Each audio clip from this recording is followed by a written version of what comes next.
नमस्कार, न्यूज़दार के खास कार्यक्रम में आपका स्वागत है। मैं हूं देवेंद्र कुशवाहा। आज हम इस कार्यक्रम में बात करेंगे 1 फरवरी को पेश होने वाले 15वें अंतरिम बजट। इस बजट से लोगों को काफ़ी उम्मीद है। इस बार के बजट में इंफ्रास्ट्रक्चर से लेकर डिफेंस सेक्टर्स के लिए बड़ा ऐलान हो सकता है।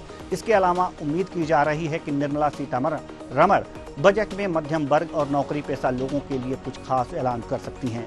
आम आदमी के लिए सबसे बड़ी चिंता रोजगार है। बेरोजगारी की चिंताओं का समाधान या सामना कर रहा मध्यम वर्ग उन नीतियों और योजनाओं का बेसब्री से इंतजार कर रहा है। वहीं कई कंपनियां जो पार्टनरशिप के बीच टैक्सेशन में समानता की भी मांग कर रही हैं। चलिए ग्राफिक्स के जरिए जानते हैं कि इस बजट से क्या है उम्मीदें। तो ये ग्राफिक्स देश का यह 15वां अंतरिम बजट है। आपको बता दें, वित्त मंत्री निर्मला सीतारमण यह बजट पेश करेंगी। बजट में कई फैसलों का ऐलान होगा, कई नीतियां, कई योजनाओं का ऐलान होगा। टैक्स छूट की सीमा में बढ़ोतरी की उम्मीद जताई जा रही है। महिलाओं के लिए भी हो सकते हैं, कई ऐलान हो सकते हैं महिलाओं के लिए, और रोजगार योजना का विस्तार संभव है। और आप इंश्योरेंस की भी इसमें बात होगी। नौकरी पेशा लोगों को भी बजट से काफ़ी उम्मीदें हैं। तमाम चीज़ें हैं जो चार्जिंग इंफ्रास्ट्रक्चर को लेकर भी उम्मीदें हैं। तो ये सारी चीज़ें जो उम्मीद जताई जा रही है बजट से, ये लगातार हो रही है। आपको बता दें कि ये बजट जो है ये अंतरिम बजट है, पूर्ण बजट नहीं है, अंतरिम बजट है। कुछ महीनों के लिए यह बजट आ रहा है, क्योंकि जब चुनाव होते हैं, खासकर लोकसभा चुनाव होते हैं, उस समय जब बजट पेश किया जाता है तो आने वाली सरकार, जब अगली सरकार बनती है उससे पहले के लिए ही बजट पेश किया जाता है। लेकिन सारी प्रक्रियाएं जो हैं वही पूर्ण बजट जैसे बनाया जाता है और जिस तरह से पेश किया जाता है वो सारी प्रक्रियाएं पूर्ण बजट की ही होती हैं। साथ ही साथ अगर जो आपको बता दें कि पूर्ण बजट और अंतरिम बजट, पूर्ण बजट का अगर जो बात करें तो पूर्ण बजट जो है इसका संविधान में उल्लेख है। संविधान के अनुच्छेद 112 में वार्षिक वित्तीय विवरण नाम से बजट का उल्लेख मिलता है।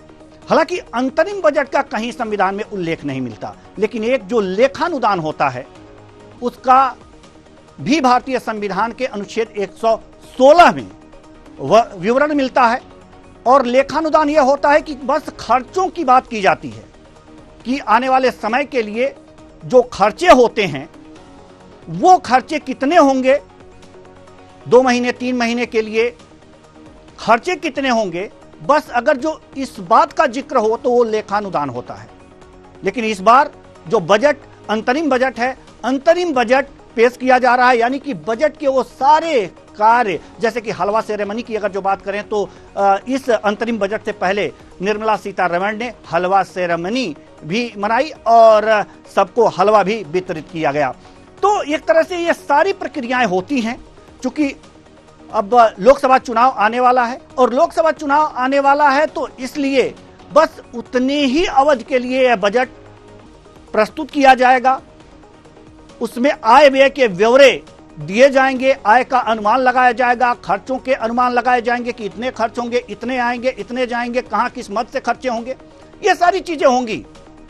लेकिन सिर्फ कितने समय के लिए कि अगली जो सरकार बनने वाली है उतने समय के लिए। तो इसलिए इसे अंतरिम बजट कहा जाता है। अंतरिम बजट ये 15वां, भारत का 15वां अंतरिम बजट होगा। और वित्त मंत्री निर्मला सीतारमण अगर जो केंद्रीय बजट पेश करने की बात करें तो 6वां केंद्रीय बजट पेश कर रही हैं। यह बहुत बड़ी बात है।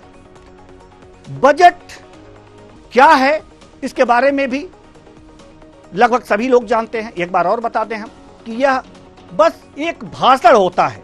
अनुमान लगाया जाता है कि साल भर में कितने हम किस मद से आय करेंगे और कितना व्यय होना है। बस इन्हीं अनुमानों को हम बजट कहते हैं। जैसा कि मैंने पहले ही बताया कि भारतीय संविधान में इसका उल्लेख अनुच्छेद 112 में मिलता है। वार्षिक वित्तीय विवरण के नाम से इसका उल्लेख मिलता है। 1 फरवरी को जो वित्त मंत्री हैं निर्मला सीतारमण ये बजट पेश करेंगी। सवाल यह है कि वित्त मंत्री ही क्यों बजट पेश करती हैं? सबसे बड़ा सवाल अगर जो ये देखा जाए कि वित्त मंत्री ही क्यों बजट पेश करती हैं, क्या वित्त मंत्री हैं इसलिए? बिल्कुल नहीं। इसका भी संविधान में प्रावधान है। प्रस्तुत करने का अधिकार भारत के राष्ट्रपति को है। बजट पेश करने का अधिकार जो है वो भारत के राष्ट्रपति को है, जो कि भारत का प्रथम नागरिक है। हां, राष्ट्रपति जिस मंत्री को चाहे, जिस मंत्री को, यह ध्यान रखने वाली बात है कि सिर्फ वित्त मंत्री को ही नहीं, जिस मंत्री को चाहे उसे कह सकता है कि आप सदन में बजट प्रस्तुत कर सकते हैं या कर सकती हैं। हालांकि एक तरह से एक परंपरा रही है कि वित्त मंत्री निर्मला सीतारमण वित्त मंत्री हैं और वित्त मंत्री ही बजट पेश करते हैं। तो ये सारी चीजें हैं बजट से संबंधित जो महत्वपूर्ण जानकारियां थी।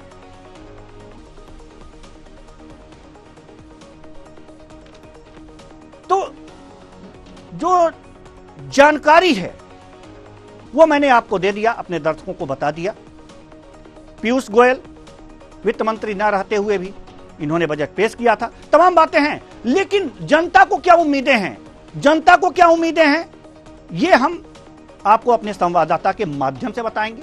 और हमारे संवाददाता कटनी से जुड़े हुए हैं, कटनी यानी कि मध्य प्रदेश से, उत्तर प्रदेश से भी और ग्वालियर से भी जुड़े हुए हैं।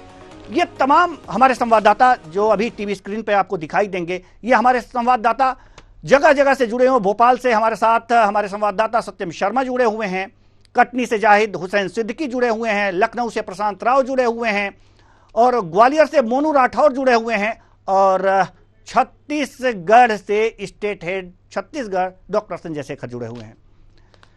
अंतरिम बजट है, सभी जानते हैं अंतरिम बजट है, कुछ महीनों के लिए ही है। आय व्यय का ब्यौरा प्रस्तुत होगा, लेकिन इससे भी तो उम्मीदें हैं। क्या टैक्स बढ़ेगा, क्या महंगाई कम होगी, ये तमाम सवाल हैं जनता के मन में, ये सवाल घुमड़ रहे हैं। तो सबसे पहले हम चलेंगे सत्यम शर्मा के पास, भोपाल संवाददाता हमारे साथ जुड़े हुए हैं।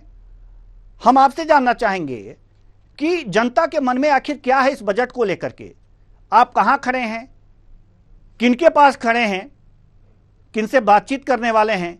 जनता का मन आपने ऑफ कैमरा भी जानने का प्रयास किया होगा, तो सबसे पहले ऑफ कैमरा जो आपने बात किया है वो बताइए कि इस बजट को लेकर के उत्सुकता क्या है?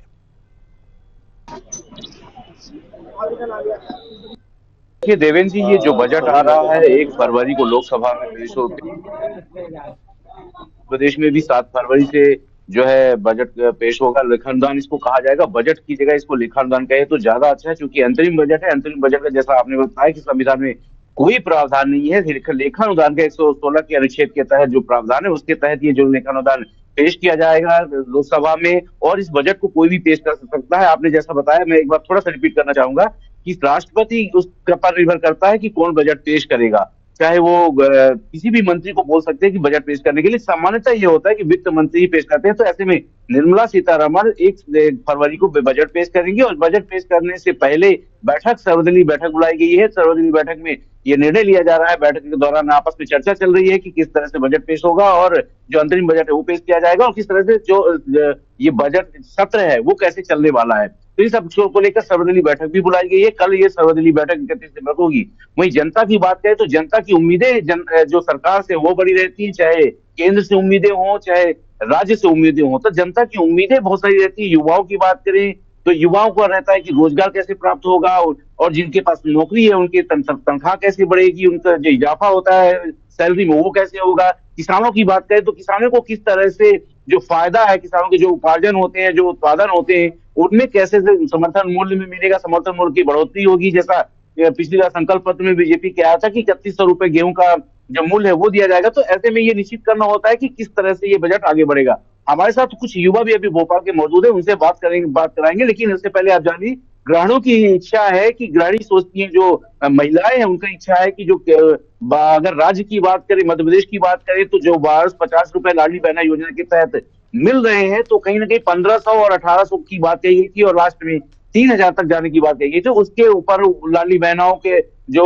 महिलाएं उन पर ज्यादा फोकस रहता है कि 1500 रुपए कब होंगे। वही विपक्ष भी देखिए इस पर लगातार घेरने की कोशिश करता है। जब 7 फरवरी से विधानसभा लगेगी तो कहीं ना कहीं विपक्ष ने अपनी रणनीति बना ली है कि जो बीजेपी की सरकार है, जब लेखन पेश होगा तो किस तरह इसको घेरना है। महिलाओं, किसानों, युवाओं और बेरोजगारों के मुद्दों को लेकर के ये सरकार को घेरने की कोशिश जो है नेता प्रतिपक्ष और उप नेता प्रतिपक्ष हेमंत कटारे, उमंग सिंघार ने बना के रखी है। तो देखिए, विपक्ष भी लगातार घेरने की कोशिश करता है, वही उम्मीदें सबसे ज्यादा जनता को होती है, किसानों को होती है। हालांकि देखिए, प्रधानमंत्री नरेंद्र मोदी ने जो 4 जातियां अलग से बनाई है, उन्हीं पर इस बार बजट में फोकस किया जाएगा, क्योंकि 2024 लोकसभा में चुनाव है और बजट जो अंतरिम बजट होता है वो 2-3 महीने के लिए होता है। हालांकि इसको तो बढ़ाया भी जा सकता है, 1-2 महीने के लिए और बढ़ाया जा सकता है, लेकिन अभी ये माना जा रहा है सरकारी खर्चे की पूर्ति के लिए जो राजस्व बजट है, राजस्व जो कितना खर्चा आएगा और कितना राजस्व इकट्ठा होगा, उस हिसाब से इस बजट को पेश किया जाएगा। इसमें जो सरकारी योजनाएं चल रही हैं उन्हीं पर बढ़ोतरी होगी। नई जो योजनाएं, किसी भी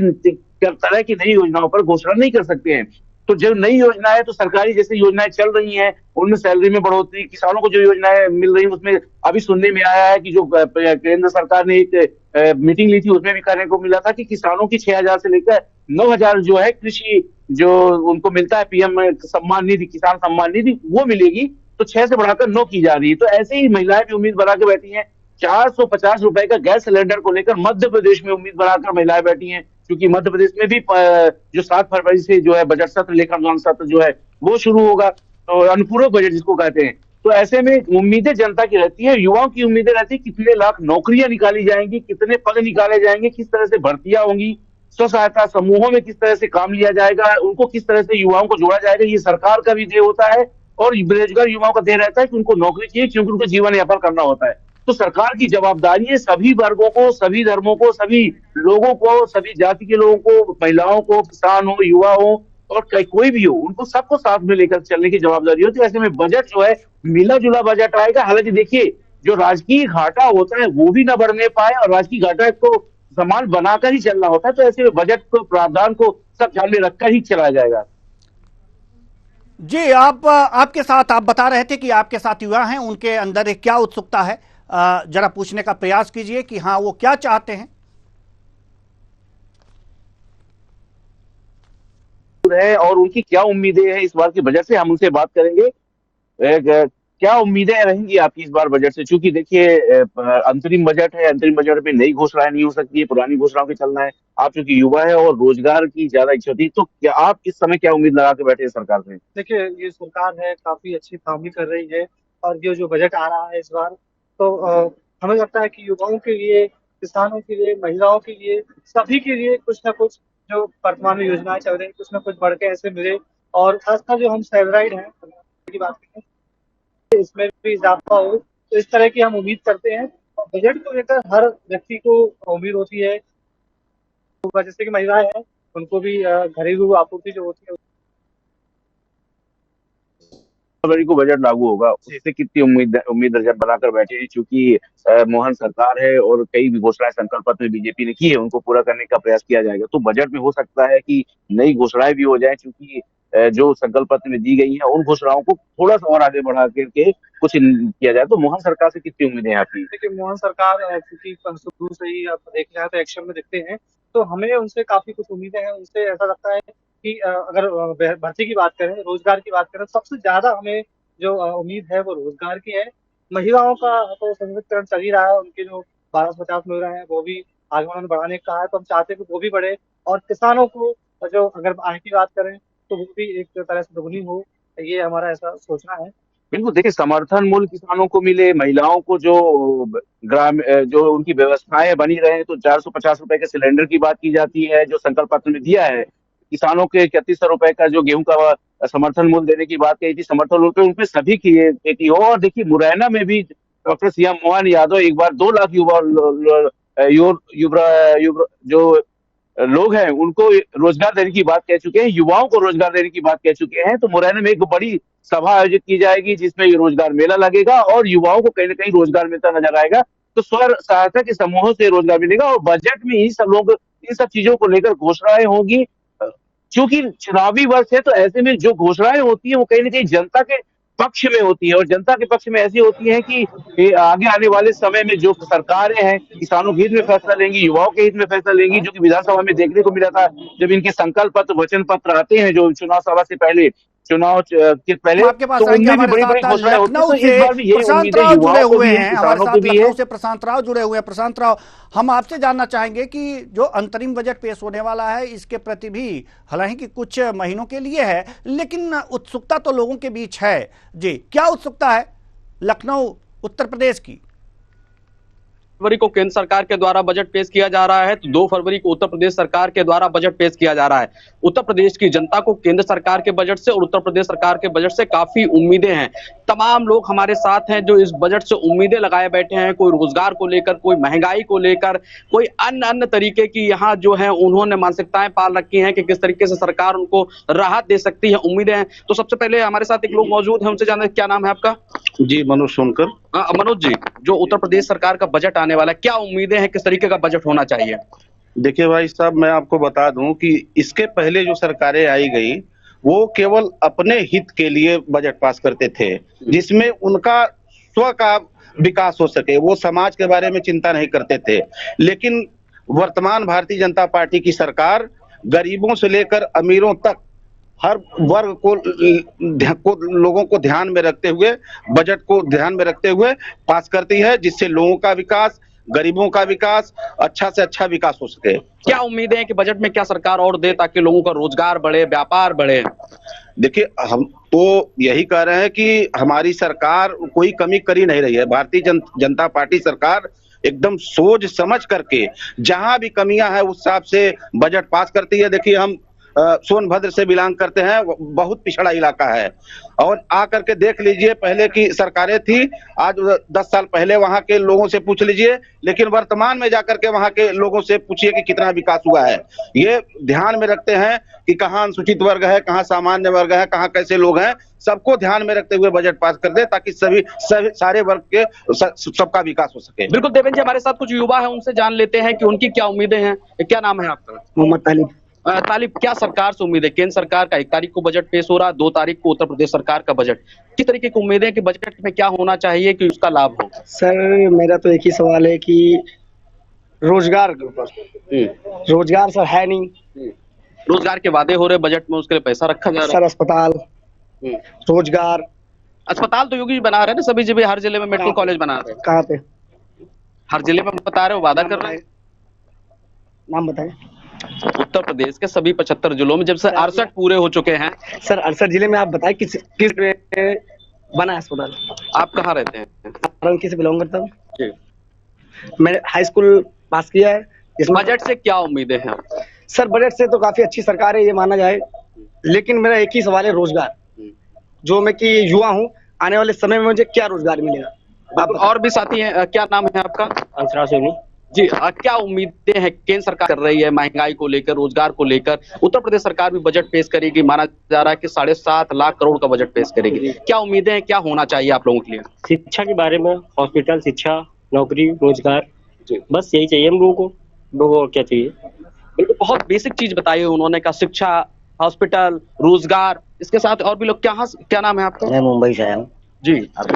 कहाँ रहते हैं? मुंबई रहते हैं कि उत्तर प्रदेश में? मुंबई रहता हूँ। उत्तर प्रदेश के हैं क्या? इलाहाबाद का हूँ। इलाहाबाद के। क्या उम्मीदें हैं उत्तर प्रदेश सरकार से या केंद्र सरकार से, किस तरीके का बजट होना चाहिए? उम्मीद तो सब यही लगाए बैठे कि कुछ ना कुछ तरक्की होगी, कुछ देश बदलेगा, बस यही उम्मीद पे जी रही दुनिया। और भी लोग हैं, आप बिल्कुल युवा दिखाई दे रहे हैं। क्या नाम है आपका? राज कुशवाहा नाम है। जी, राज कुशवाहा जी, किस तरीके की उम्मीदें हैं आप इन लोगों के साथ बने रहिए, बातचीत कीजिए। हमारे साथ doctor Sanjay Shekhar, state head Chhattisgarh, जुड़े हुए हैं। डॉक्टर संजय शेखर, जैसा कि उत्तर प्रदेश में भी बेरोजगारों को उम्मीद है कि रोजगार मिले, और उद्योगपतियों को उम्मीद होगा कि हमें जो है कुछ ज़्यादा सहूलियतें मिलें, कि हम ज़्यादा से ज़्यादा जो है उद्योग धंधे लगा करके जो है लोगों को रोजगार भी दें और कमाई भी करें। छत्तीसगढ़ की क्या मनोदशा है आम लोगों की? देखिए, 1 तारीख को अंतरिम बजट केंद्र सरकार का आखिरी बजट होगा जो आ रहा है, और उसको लेकर के देखिए आम जनता में बहुत ज्यादा जो जागरूक है, जो जानते हैं बजट को जानते हैं, उसमें चूंकि अंतरिम बजट है तो बहुत ज्यादा उम्मीदें नहीं रहती है। लेकिन फिर भी चूंकि केंद्र सरकार है और लोगों को पता है कि यही सरकार रिपीट होने वाली है, तो कुछ चीजें ऐसी है जो लोग उम्मीद लगा करके बैठे हुए हैं। उम्मीद है कि या तो अंतरिम बजट में या फिर नई सरकार बनने के बाद जो पूर्ण बजट आएगा उसमें उनकी उम्मीदें जो है वो पूरी हो। कुछ लोग यहाँ पर, मैं मौजूद हूँ अभी राजधानी रायपुर में एक चाय के दुकान पर, और आपको पता है चाय का दुकान जो है वो राजनीति का सबसे बड़ा एक अड्डा होता है। वहां पर लोग आते हैं, चाय की चुस्कियां लेते हैं और तमाम बातें करते हैं, देश दुनिया की बातें करते हैं, राजनीति की बात करते हैं। कुछ लोग हमारे साथ मौजूद हैं कि एडवोकेट है, सीनियर एडवोकेट, उनसे मैं जानता हूं क्या उम्मीद करते हैं इस बार जो अंतरिम बजट है। हालांकि आने वाले दिनों में पूर्ण बजट भी आएगा, लेकिन इस बजट से क्या उम्मीद करते हैं? देखिए, मैं रिटायर्ड डिस्ट्रिक्ट जज हूँ। मैं एक सुझाव देना चाहता हूँ। प्रधानमंत्री मोदी जी की सरकार निश्चित तौर पर रिपीट होगी, अच्छा काम कर रहे हैं, लेकिन सबसे पहले तो उन्हें जो पेंशनरों पर टैक्स काटा जाता है पेंशन में से, उसमें रिबेट हम लोगों को देनी चाहिए, क्योंकि इतनी महंगाई बढ़ती जा रही है कि एक पेंशनर जिसे नियमित तौर पर कुछ हिसाब से पेंशन मिलती है, उसमें से इनकम टैक्स इतना ज्यादा कट जाता है कि उसका बर्डन कम करना चाहिए, सबसे पहला सुझाव। दूसरे, महंगाई को भी कोशिश करनी चाहिए किसी भी तरह से वो कंट्रोल लाएं, लेकिन वो आजकल संभव नहीं है। हर चीज इतनी महंगी होती जा रही है कि आम आदमी की कमर उससे महंगाई से टूट रही है। तीसरा सुझाव मैं ये देना चाहूंगा कि काम अच्छा कर रहे हैं, बेरोजगारी के लिए भी वो मल्टी अपनी स्कीमें निकाल रहे हैं, छोटे छोटे लघु उद्योग से लेके सब। तो कोशिश ये रहे कि आम आदमी कुछ ना कुछ रोजगार ढंग से करे, जिससे आसानी से उसका जीवन यापन हो सके। धन्यवाद जी। रिटायर्ड डिस्ट्रिक्ट जज से इन्होंने बताया। कुछ यूथ हैं यहाँ पर, इनसे हम पूछते हैं युवाओं को क्या उम्मीद है। अंतरिम बजट आ रहा है केंद्र सरकार का, एज ए यूथ क्या उम्मीद करते हैं आप? अंतरिम बजट का मोस्टली मोटिव यही रहता है कि कंपनी, हमारे बहुत सारे टैक्स पेयर अभी दिन पर दिन बढ़ रहे हैं, तो लिक्विडिटी मनी जितना बढ़े देश का विकास उतना इजीली हो सकता है। तो अंतरिम बजट से यही कि हमारे बहुत सारे सेक्टर्स है, जैसे कि रेलवे सेक्टर भी बहुत ज्यादा बुल रन में देख रहे हैं हम लोग। ONGC कंपनी जैसा ऑयल एंड गैस कंपनी, उसमें बहुत सारे मतलब आगे बढ़ रहे हैं कंपनीज। तो उसी हिसाब से हमारे यही है कि अगर एजुकेशन को भी उसी में थोड़ा ध्यान दे, हॉस्पिटल मेडिकल सर्विस में भी थोड़ा बेहतर हो सकता है। इंपोर्ट एक्सपोर्ट में जो हमारा ज्यादा खर्चा हो रहा है, तो उसी में अगर गवर्नमेंट कुछ कर सकता है तो बहुत हेल्पफुल हो जाएगा। और एक यूथ जो है, खासकर नौकरी पेशा, वो चाहता है कि उनका जो इनकम टैक्स का लिमिट जो है उसको बढ़ाया जाए। आप क्या उम्मीद करते हैं? इनकम टैक्स का लिमिट को बढ़ाइए। दूसरा चीज क्या है, जो हम इन्वेस्टमेंट कर रहे हैं शेयर मार्केट में या म्यूचुअल फंड में, उसको आप रिटर्न को टैक्स फ्री कीजिए, जैसा पहले हुआ करता था। अभी आप क्या है, एक तो हम इनकम कर रहे हैं उसके ऊपर टैक्स दे रहे हैं, उसके बाद फिर इन्वेस्टमेंट करते हैं उसके ऊपर फिर से टैक्स दे रहे हैं। तो ये सब चीजें आप थोड़ा खत्म कीजिए। पहले लॉन्ग टर्म कैपिटल गेन था, आप उसको लाइए। मेरा यही अनुरोध है गवर्नमेंट से कि ये चीज को कीजिए। हम तो जो इनकम कर रहे हैं उस पर टैक्स दे ही रहे हैं, डायरेक्ट टैक्स भी दे रहे हैं, इनडायरेक्ट टैक्स भी दे रहे हैं। उसके बाद जो हम अपना बचत का पैसा है उसको जब इन्वेस्टमेंट करते हैं और जब हमको 1 साल 2 साल के अंदर उसको जरूरत पड़ता है निकालने का, तो आप हम उस पर भी आप हमसे टैक्स ले रहे हैं। ये चीज आप फर्स्ट सोचिए। आप जो भी बेनिफिट दे रहे हैं, या तो हायर सोसाइटी को, अपर क्लास को दे रहे हैं, या फिर लोअर क्लास को दे रहे हैं। मिडिल क्लास को तो आप कुछ नहीं दे रहे। मेरा यही चीज बोलना है, जो हम जैसे यूथ है जो थोड़ा पैसा कमा करके जमा करना चाहते हैं और जमा करते हैं, शेयर में लगाते हैं या फिर म्यूचुअल फंड में इन्वेस्टमेंट किए, इंश्योरेंस में इन्वेस्टमेंट किए, 2-4 साल बाद उसको विड्रॉल करते हैं, आप उस पर टैक्स मत कीजिए। मल्टीपल टैक्स जो है उसको खत्म करना चाहिए। चलिए, मैं ये चाय के दुकानदार है, इनसे भी जरा पूछ लेते हैं, आपको क्या चाहिए सरकार से बजट? मुझे सरकार से कुछ नहीं चाहिए, जो है सभी लोगों का ख्याल रखना चाहिए, जो जैसा बोल रहे हैं वैसा उसके हिसाब से करना चाहिए और सर्वसम्मति से ही फैसला लेना चाहिए। मतलब सब खुश रहेंगे तो इनकी दुकान चलती रहेगी, कहने का मतलब ये है डॉक्टर संजय शेखर। काम करना चाहिए, सबको सोचिए। जी बिल्कुल बिल्कुल, सब खुश रहेंगे तो इनकी दुकान चलती रहेगी। आप बताइए, आपको क्या चाहिए सरकार से? महंगाई को लेकर क्या करना चाहिए? मैं आम आदमी हूँ, पता है जी, आम आदमी है। बहुत कुछ तो देख रहे हैं कि यहाँ पर तमाम लोग हैं, तमाम लोगों की अपनी अपनी राय है और जो इकोनॉमी को समझते हैं, जो बजट को समझते हैं, वो तो समझ रहे हैं कि जो भी राहत होने वाली है, जो बड़ी घोषणाएं होने वाली है, वो जो मूल बजट आएगा सरकार बनने के बाद उसमें होगी। लेकिन फिर भी अंतरिम बजट में भी लोग उम्मीद कर रहे हैं कि चूंकि सामने लोकसभा का चुनाव है, सरकार को चुनाव में जाना है, तो कुछ लोक लुभावन घोषणाएं ऐसी हो जाए, कुछ राहत की बात ऐसी हो जाए, कुछ राहत की झड़ी ऐसी लग जाए जिससे आम लोगों को कम से कम राहत मिले। आपने सुना, अभी लोग कह रहे थे कि एक ही बार बार आप टैक्स लेते हैं, इनकम टैक्स लेते हैं, उसके बाद जो हम बचत करते हैं उस पर भी टैक्स लेते हैं। तो ये बार बार जो मल्टीपल टैक्स है उसको कम किया जाए, इनकम टैक्स की लिमिट जो है उसको बढ़ाई जाए, इस तरह की तमाम मांगे आम लोगों की है। जी, जनता में उत्सुकता है, ये रायपुर की जनता में उत्सुकता है। अब रुख करते हैं, मोनू राठौर हमारे संवाददाता ग्वालियर से जुड़े हुए हैं हमारे साथ। ग्वालियर मध्य प्रदेश की राजनीति में एक महत्वपूर्ण स्थान रखता है। अब देखना यह होगा कि ग्वालियर की जनता अर्थवित्त के बारे में क्या सोचती है, बजट के बारे में क्या सोचती है। मोनू राठौर।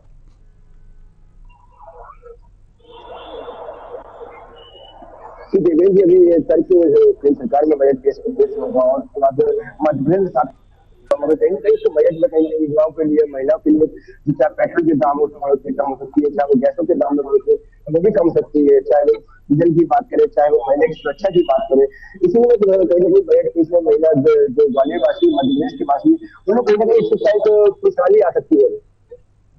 जी, आपके पास कुछ लोग खड़े हैं, चाहे सेवा क्षेत्र से जुड़े हों, व्यापार क्षेत्र से जुड़े हों या फिर शिक्षा क्षेत्र से जुड़े हों, उनकी राय लीजिए, उनसे जानने की कोशिश कीजिए कि आखिर उनके मन में क्या है इस अंतरिम बजट को लेकर के।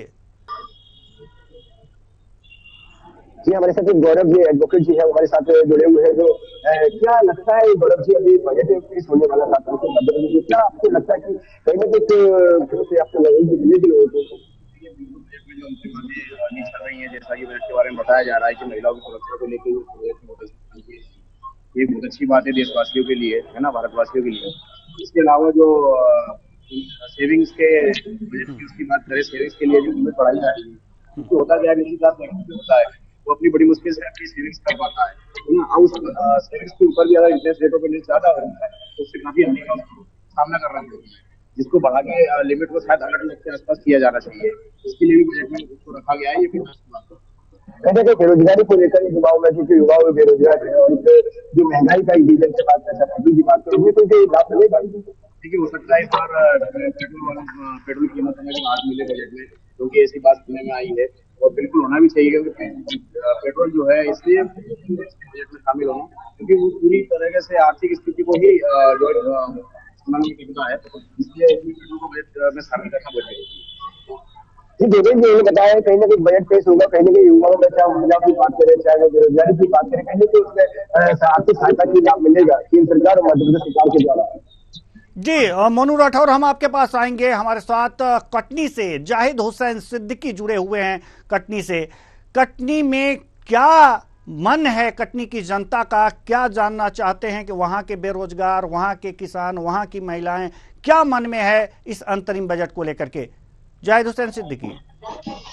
जी देवेंद्र जी, बताना चाहेंगे केंद्र सरकार ये जो बजट है, इस बजट से हर एक नागरिक की अपनी अपेक्षाएं होती है, अपनी एक उनकी उम्मीदें होती है। जो करों को लेकर, टैक्सेशन को लेके, उसमें स्लैब जो होता है उसमें राहत लेने की बात होती है। घरेलू महिलाओं को, गृहिणियों को नए करों से बचने की बात होती है।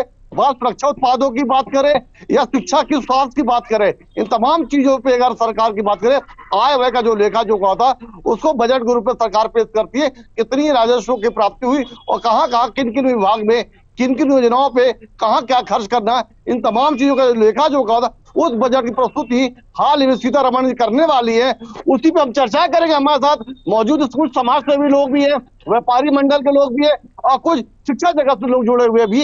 हम सीधे बात कर लेते हैं पहले गृहिणी महिला से। जो गृहिणी महिला ही घरों का बजट उसके अनुकूल हो तो घर का बजट भी संवरता है। महिला हमारे साथ राजीव वर्मा जी हैं। सरकार बजट पेश करने जा रही है, इस बजट से क्या अपेक्षाएं करती हैं आप? देखिए, महिला होने के नाते मैं तो चाहूंगी कि सबसे पहले जो है सरकार ध्यान दे रसोई की चीजों पे, जिसमें अनर्गल टैक्स लगते जा रहे हैं और महंगाई बढ़ती ही चली जा रही है। और जो सरकार ने कहा था कि सरकार बनने पे सिलेंडर 450 को मिलेगा, जो अभी तक वहीं का वहीं है, कृपा करके सबसे पहले उसे कम करने की कोशिश करें, क्योंकि आपका ये वादा था और अब आप सत्ता में हैं, तो सबसे पहले आपको रसोई गैस कम करने पे ध्यान देना चाहिए। गैस सिलेंडर यानी रसोई का सीधा महिलाओं के लिए, गृहिणी महिलाओं के लिए रसोई भारी पड़ती है। हम बात कर संजय जैन जी हमारे साथ, ग्राम जैन पंचायत के अध्यक्ष भी हैं और समाज सेवी भी हैं। जैसे केंद्र सरकार का बजट पेश होने वाला है, चूंकि ये सरकार का अंतिम बजट भी है, इसका चुनाव होने वाले, तो बजट में क्या नए कर होने की संभावना है? या किन किन चीजों के लिए क्या सुविधाओं की क्या और चीजों में इम्प्लीमेंट और सरकार बढ़ा रहे, क्या चाहते हैं आप? सबसे पहले तो बजट में स्वास्थ्य की तरफ बिल्कुल ध्यान देना चाहिए। आज दवाइयों के रेट आसमान छू रहे हैं और जहां 20% और 25% लोग ना कमीशन खा रहे हैं, उसमें कम से कम लोगों को उसमें सुविधा मिलनी चाहिए, वो कमीशन लोगों को छूट मिलनी चाहिए। स्वास्थ्य की तरफ विशेष ध्यान देना चाहिए। आज पूरा हिंदुस्तान जहां कहीं कोरोना से कहीं किसी भी रोगों से ग्रसित है, उसके लिए इस तरीके की सुविधाएं मिलनी चाहिए। जैसा कि इन्होंने कोविड के काल में बाकायदा सेंटर बनाया था अपने धर्मशाला में और बड़े बड़े कोविड सेंटर बनाया हुआ था, लोग भर्ती किया था। तो चूंकि स्वास्थ्य से बड़ा इनका जुड़ाव है और दवाइयां, ऑक्सीजन और जो रेडिमेड जो इंजेक्शन होते थे वो काफी, तो क्या इन दवाइयों में क्या राहत चाहते हैं? स्वास्थ्य की सुविधा में क्या क्या चीजें आप चाहते हैं? सुझाव है सरकार के लिए? दवाइयों में ऐसा है, जो उसमें प्रिंट रेट होता है उसमें बहुत अधिक रेट होता है। जो 10 रुपए की दवाई है उसमें प्रिंट रेट 150 रुपए का होता है और मेडिकल स्टोर्स वाले उसमें 10% छूट कर देते हैं, उसमें भी वो एहसान मानते हैं। सही इस तरीके से जो बड़ी बड़ी कंपनियों में है उनके प्रिंट रेटों पर विशेष ध्यान देना चाहिए। ये सुविधा चाहती है जनता। बिल्कुल। अब हमारे साथ एक व्यापारी भी है, हम इनसे चाहेंगे कि आप व्यापार के लिए सराफा बेच सोने चांदी में और उसे क्या सुझाव देना चाहेंगे सरकार को? मैं तो ये चाहूंगा भैया, सीनियर सिटीजन के लिए कुछ बजट में राहत देनी चाहिए। सीनियर में राहत की बात करें, और रौनक जी इस बजट में क्या चाहते हैं सरकार, क्या सुझाव देंगे और क्या अपेक्षा करते हैं कि नए चीजों को क्या पब्लिक के लिए, आम जनता के लिए, किसानों के लिए, छात्रों के लिए, महिलाओं के लिए क्या होना चाहिए? आज हम 2023 में हैं और हम सब ये चाहते हैं सबसे पहले सरकार को काम करना चाहिए शिक्षा, स्वास्थ्य और रोजगार के ऊपर, जिस पर अभी तक कोई बहुत विशेष काम नहीं हुआ है। आज हम 2023 में हैं, आप लघु उद्यमियों को आप राहत प्रदान करें, आप उन्हें सब्सिडी दें, आप उन्हें लोन के नए अवसर और आसान लोन प्राप्ति का एक नया मार्ग बनाएं, जिससे हम ये सब प्रशस्त कर सकें कि हम सब लघु उद्यमी व्यापारी जो भी आज इस देश में, वो इस देश की रीढ़ की हड्डी बन के आए। किसानों को आप न्यूनतम समर्थन मूल्य जो आपने कहा है उसको आप बढ़ाने का काम करें। आज कहीं भी उसको बढ़ाया नहीं गया है। ये वादे सिर्फ चुनावी रैलियों में सुनाई देते हैं, लेकिन चुनाव जीत जाने के बाद इन वादों पर कभी कोई काम नहीं होता है। आज जो हमारे देश की इकोनॉमी 5.4% है, हम चाहते हैं कि वो बढ़नी चाहिए। आज वो जितनी धीमी रफ्तार में चल रही है, तो 10 ट्रिलियन का जो आपने वादा किया है हमारी इकोनॉमी का, वो कैसे पूरा करेंगे आप? जो मनमोहन सिंह के कार्यकाल में 8.1% हुआ करती थी। बेरोजगारी की दर आज बहुत बढ़ चुकी है, शिक्षा का स्तर बहुत नीचे जा चुका है। हम सब युवा और सारे देश की जनता चाहती है कि सरकार शिक्षा, स्वास्थ्य, रोजगार, किसान और युवा उद्यमी के लिए कुछ काम करे। जैसा कि चुनाव है, सब केंद्र सरकार का चुनाव हो रहा है, तो चुनाव में क्या लगता है कि जो आपकी उम्मीदें है उसमें कुछ पूरी होंगी? चुनावों में तो अक्सर ये देखने के लिए आता है कि बातें तो बहुत होती हैं, लेकिन ये जरूर देखने के लिए आता है कि सरकार जो काम करती है या जिस तरीके की नीतियां और बजट जो बनाया जाता है, वो चुनिंदा 5 या 7 बड़े उद्योगपतियों के हिसाब से बनाया जाता है कि किसी तरीके से उनको फायदा पहुंच सके।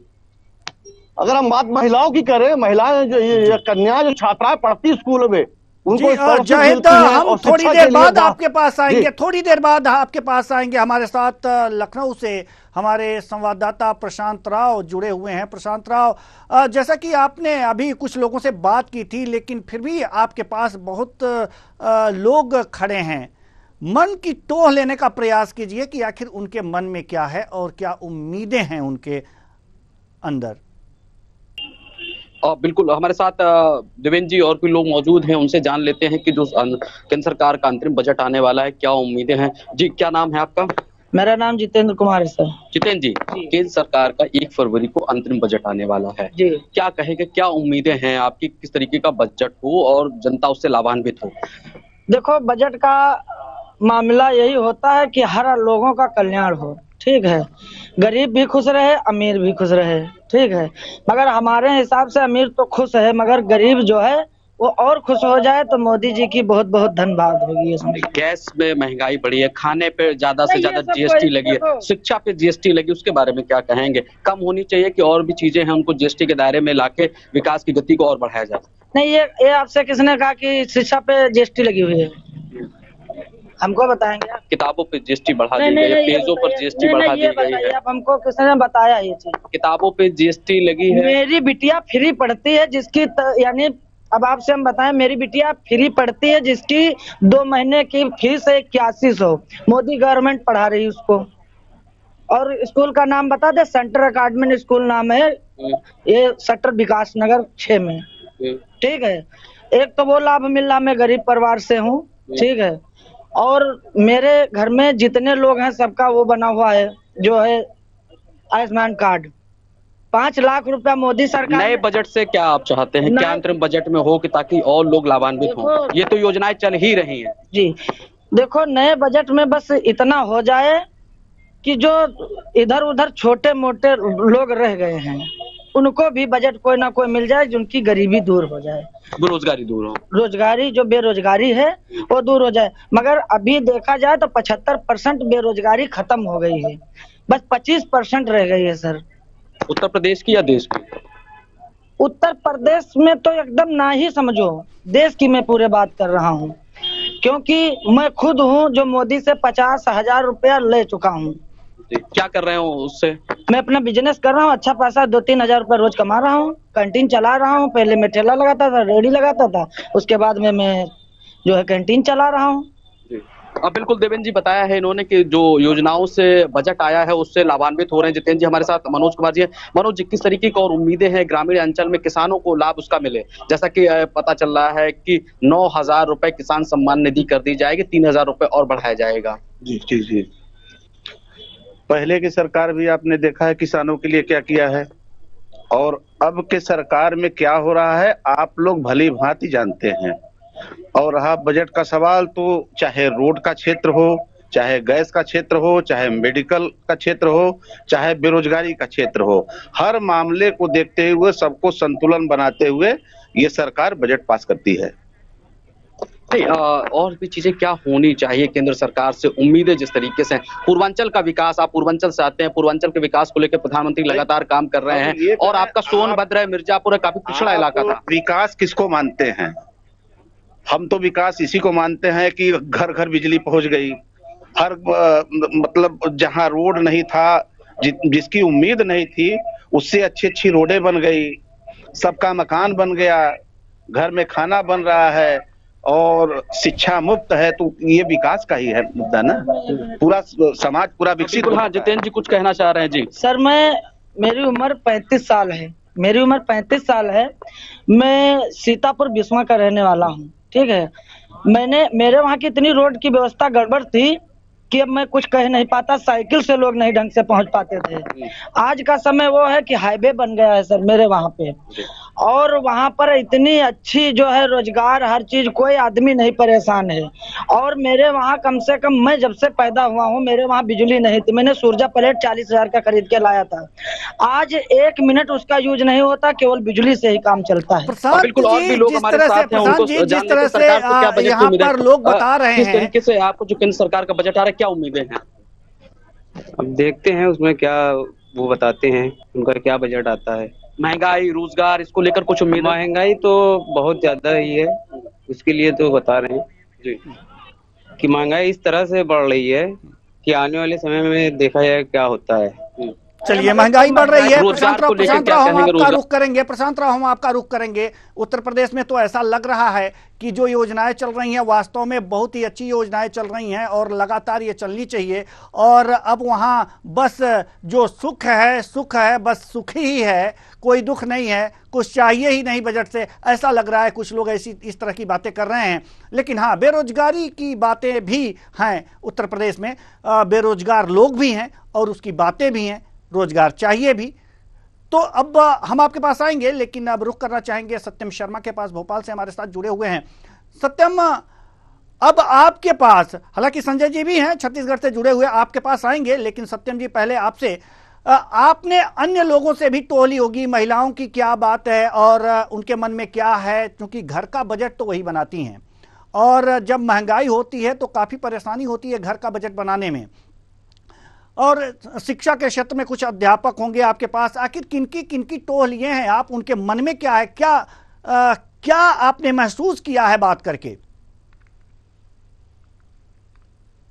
बिल्कुल, देखिए, जब महिलाओं की बात आती है तो कहीं ना कहीं गृहिणी जो होती है वो चाहती है कि अगर घर का बजट बना रहेगा तो बाहर का बजट बना रहेगा। गृहिणी की इच्छा रहती है कि जो घर के सामान की है, जो बेरोजगार की जो महंगाई बढ़ रही है वो कम हो। गैस सिलेंडर के रेट जैसे बढ़ रहे थे, जैसे अभी घटाए नहीं गए। मध्य प्रदेश की बात करें, ₹100 का सिलेंडर कहने की बात कही है, लेकिन अभी तक दिया नहीं गया है। बेरोजगारों को रोजगार मिले। और टैक्स की बात जो है वो बहुत तेजी से निकल कर आती है, क्योंकि कर और टैक्स इतना ज्यादा लग रहा है कि लोग, जनता क्या है, उस पर बोलती है कि इतना सारा टैक्स देने के बाद भी जिस स्तर की सुविधाएं होती है उस स्तर की सुविधाएं नहीं मिल पाती है।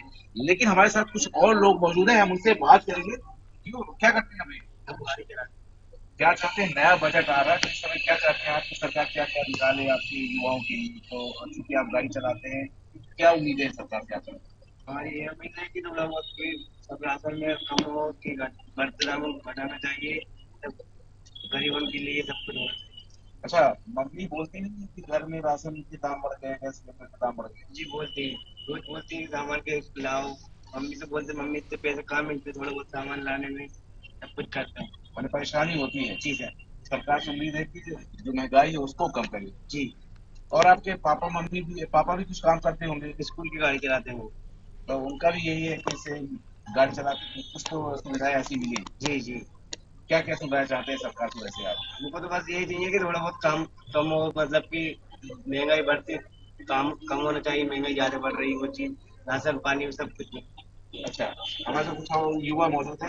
क्या करते हैं आप? मैं नौकरी करता हूँ।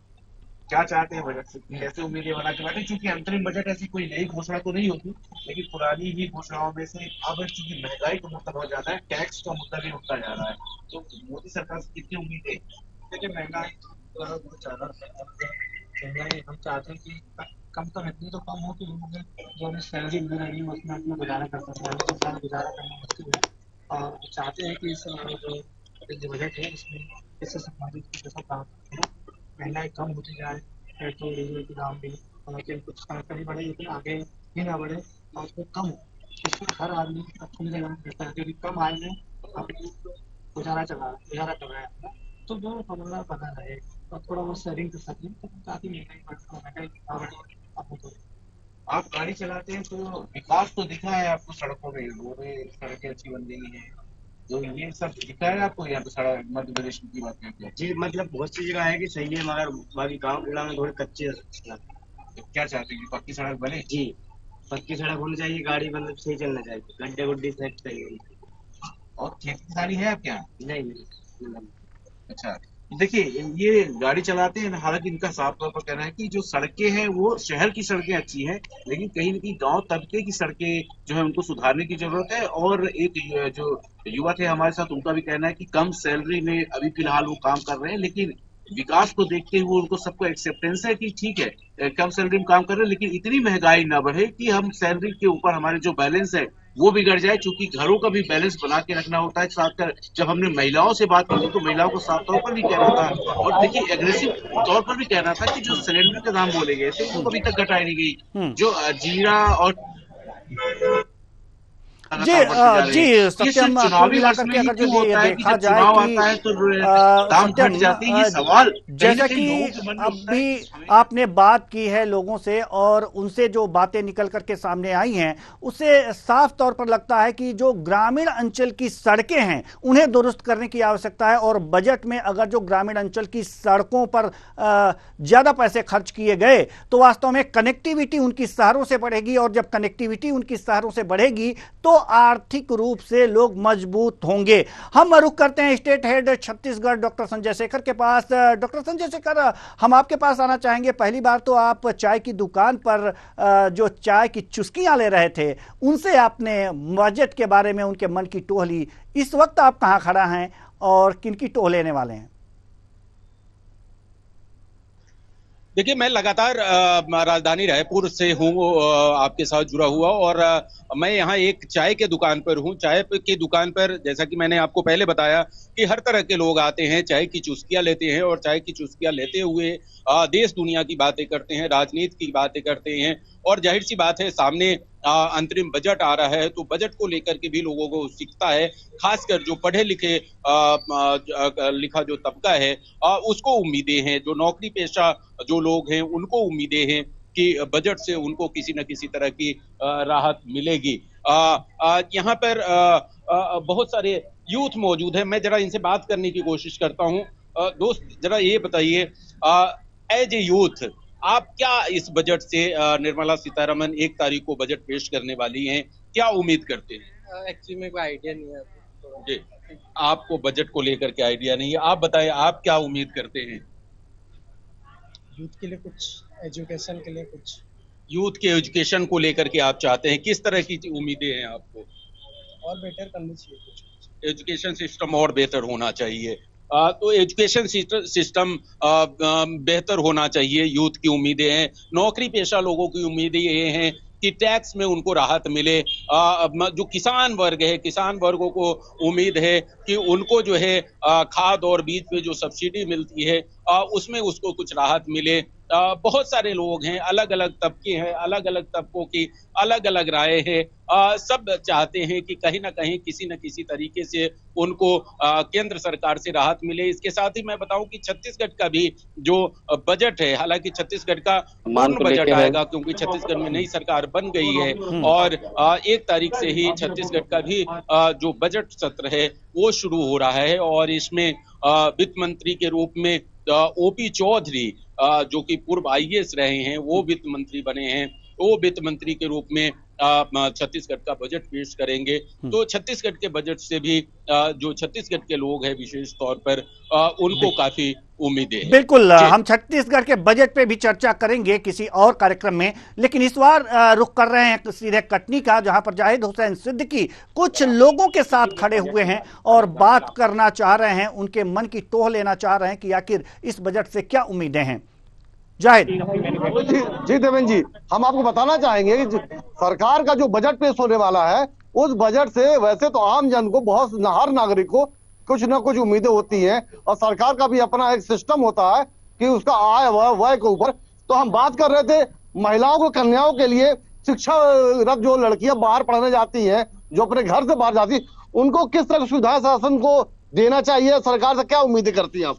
देखिए, जो महिलाएं बाहर पढ़ने जाती, जो बच्चियां बाहर पढ़ने जाती हैं, उनके लिए तो बहुत ज्यादा, बेहद ज्यादा जरूरी है सुरक्षा, उनको जाने के लिए साधन, उनको रहने के लिए साधन, और इन सब चीजों में कम से कम उनका पैसा लगना, क्योंकि वैसे भी आज भी भले ही बेटी पढ़ाओ का नारा चल रहा है, लेकिन फिर भी बच्चियों पे अगर ज्यादा खर्च होता है तो उनको घर बैठा दिया जाता है। अगर सरकार इन सब चीजों पे लगाम लगाए, फीस कम करे, बच्चों को कंसेशन ज्यादा दे, उनको आवागमन की सुविधा मुफ्त कराएं, उनको रहने की सुविधा कराएं, तो निश्चित रूप से उनकी शिक्षा में कहीं ना कहीं आगे की तरफ वो बढ़ेंगी और अपने जीवन में कुछ कर पाएंगी। बिजली बिल की बात कर रहे थे आप, बिजली बिल के लिए क्या सरकार को बिजली बिल से भी अपेक्षा करते उसे कुछ छूट मिलना चाहिए? बिल्कुल मिलना चाहिए। आज ये बताइए, बिजली बिल किस चीज का कम है? आप चाहे कमर्शियल इलेक्ट्रिसिटी यूज करें, आप चाहे डोमेस्टिक इलेक्ट्रिसिटी यूज करें, चाहे आप रेजिडेंशियल या किसी कोई भी अन्य प्रयोजन के लिए अगर बिजली आप इस्तेमाल करते हैं, पिछले आप 6-7 सालों की दरें उठा करके देख लीजिए कितने प्रतिशत की वृद्धि उसमें हुई है। कोई भी व्यापार हो, रोजगार, अपना घर परिवार हो, एक बिजली का एक मुख्य अहम रोल होता है जो हमारे घर का या हमारे व्यापार का बजट ऊपर नीचे कर देता है। अगर सरकार उसमें ध्यान देती है, अगर सरकार उसमें कुछ रियायत लाती है, तो स्वाभाविक तौर पे हमको उसमें राहत महसूस होगी।